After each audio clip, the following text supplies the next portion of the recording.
Welcome back to another episode of Home Sweet Home Cooking. Again, in this lady's kitchen. She found me walking and she just picked me up, brought me to home because I'm homeless. And I'm ready to take them back. Kicked me out into nowhere. Today, my mom had this, I guess it was a subscription thing where every month they'd send some recipe cards, and this one actually looked pretty good. I don't know who originated the recipe cards. You don't remember? Taste of Home, I think. I'm not sure. Yeah, but I don't see anything which signifies the publisher of the card. There is a name of the person who submitted this to the cookbook or cooking card site. Her name is Kelly Remen from Detroit Lakes, Minnesota. So Kelly, your picture on here looks delicious. But I can't eat a picture, so we're going to have to make it in real life. They're called BLT Bites. There's no L in this. So it's There's false no lettuce in it. Yeah, that's L. So it's just, I guess, BT Bites. But I guess you could serve it with some lettuce or put it on top of some lettuce and use that as a garnish, and then you can have some lettuce. Real easy. And we're going to go ahead and give it a try. So we'll break this down into steps. Step 1, you need to get your bacon going. I'm turning that light on. Got the bacon or the oven preheating up to 400 degrees. Oh, what are these? Pay no attention to those. That's not part of this recipe. That's my chocolate chip cookie recipe. If you want to see that, you're going to have to find that on my channel, and they are delicious. But for this one here, I'm just going to take a baking sheet lined with parchment paper. Going to lay out 1 pound of bacon, and it's going to go in the oven for about 18 minutes. You want to check it after about 10, make sure it's not browning or getting too burnt, and you may have to rotate the pan. But you just want to get the bacon so it's cooked through and crisp, because you want a little bit of crunch in this. And I will see you when this comes out of the oven. Step 2, we need to prep the cherry tomatoes. It says you need 16 to 20 cherry tomatoes, and we got a few. Yeah, these, I don't know if these are correctly, they don't say cherry tomatoes. The cherry tomatoes that we had in our store were, I mean, they were like grape-sized cherry tomatoes. These are a little bit bigger, so hopefully these will work. Step 2 starts with prepping the tomatoes. I'm gonna slice a small bit off the top where the stem is, and then it says to scoop out the gutty bits, the juicy bits. So we're using a very small spoon, and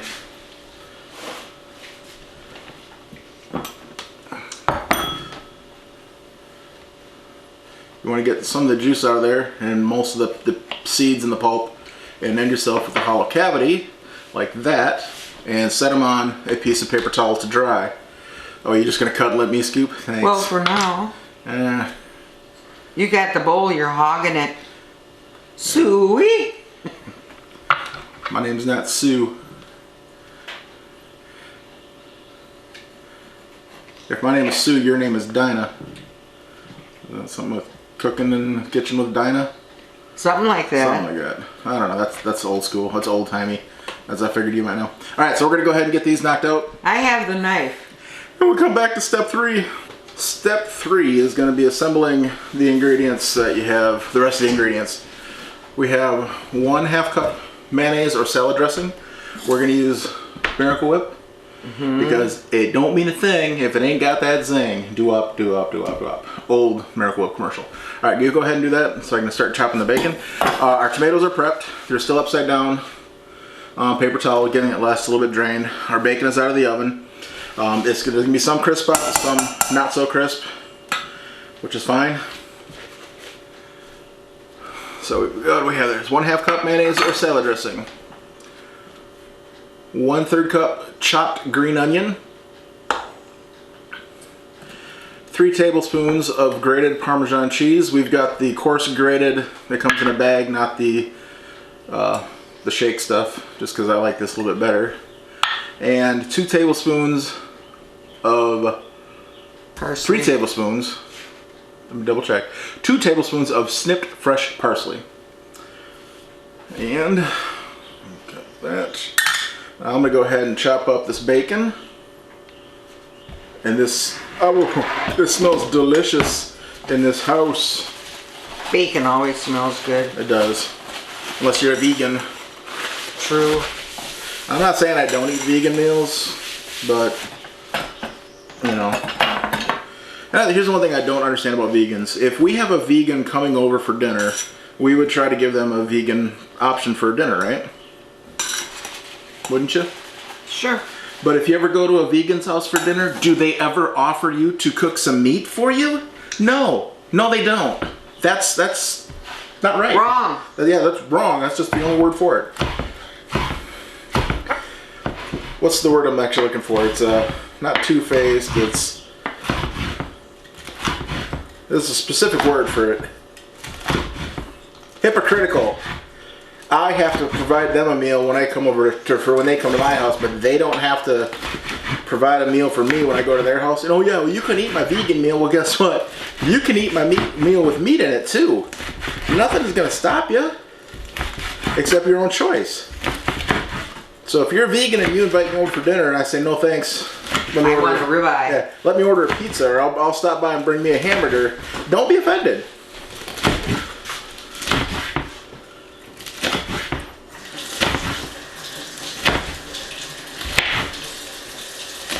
All right, it is chopped up pretty fine. Oh yeah, that'll work. And add that to the mixture. I lost my stir stick lady. You what? I lost my stir lady. I'm here.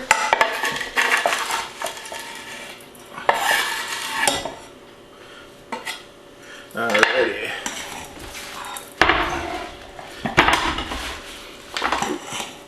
Bacon crumbs.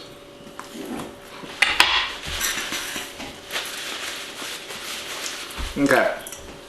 While she's mixing that, tomatoes are a little round on the bottom, so if you just set a tomato down, it may or may not roll. So I suggest before filling these, just give them a little bit of a press down onto the cap of it, and they're gonna hopefully sit up a little better when they're done,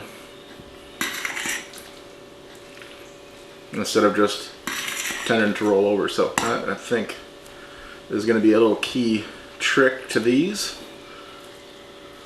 You want to push them before you fill them, because once you fill them, it's going to be kind of hard to push them because it'll go squish. Yeah, it'll be overflowing the top with your filling. It does say on the card, once filled, to refrigerate for several hours.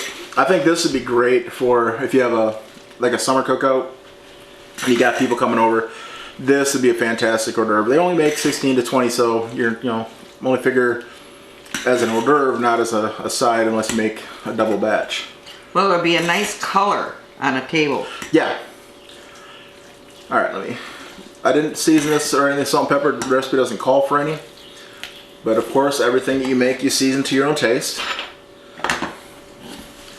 And then it says you just, step 4, I lost track, is you just fill them. Easier said than done. Guess if you could put this in a piping bag. With a big hole. Okay, so we're gonna fill them up. A little bit at a time though. Can't get that whole big spoonful in there at once. All right, I'm gonna finish filling these up and we'll be right back.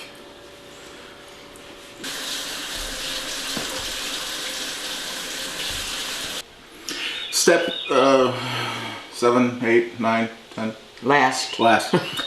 These should go in. Says chill for refrigerate for several hours. So you'd make this in the morning for an afternoon or an evening picnic. We can't wait that long. We're gonna try one. I'm sure they're gonna get better as it goes. So they look good. Give a splash of color on a plate. Put these next to some deviled eggs.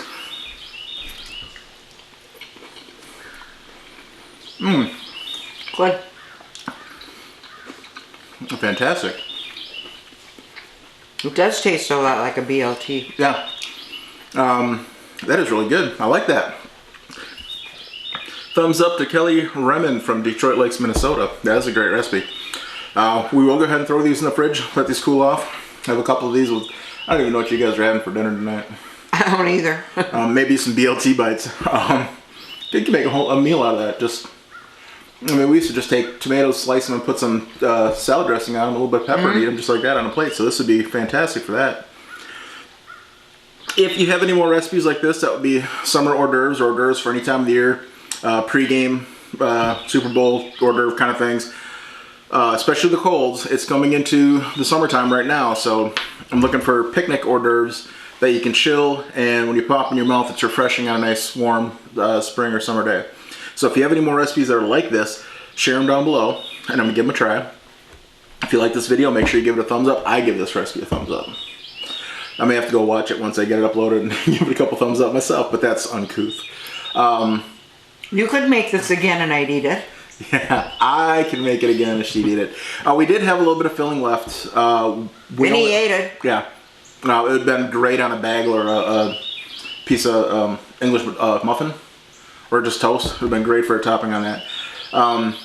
We only have 14 tomatoes that came in our package. There was some left over. If you have tomatoes this size, that would have filled probably close to 20, and you wouldn't even had to mount them over so much. So that's definitely 18 to 20 cherry tomatoes for that. Share this with your friends. It's going into summertime. If you guys have picnics, this is something I think everybody should try if they like BLTs. And even if you don't, make sure you subscribe and hit the notification bell to get more recipes like this as we make them. I hope you guys have as much fun making this as we did. This was not hard to make. no. You had to bake. You don't have to bake the bacon. You can just put it in the frying pan and fry it. Just as long as you have some bacon. You might even be able to buy pre-cooked and crisp bacon and just chop it up. You don't even have to fry it if you don't want to start your oven up. So this could be a completely oven-free meal. So I think it's a winner-winner. You could cook your bacon on the grill too, like on a hot day. Yeah, you could. You could. There's plenty of ways to get your bacon done in advance so you don't have to warm up the house, or if you just do it outside. So this is a great recipe. I hope you guys enjoyed it, and I can't wait to see you guys on the next video.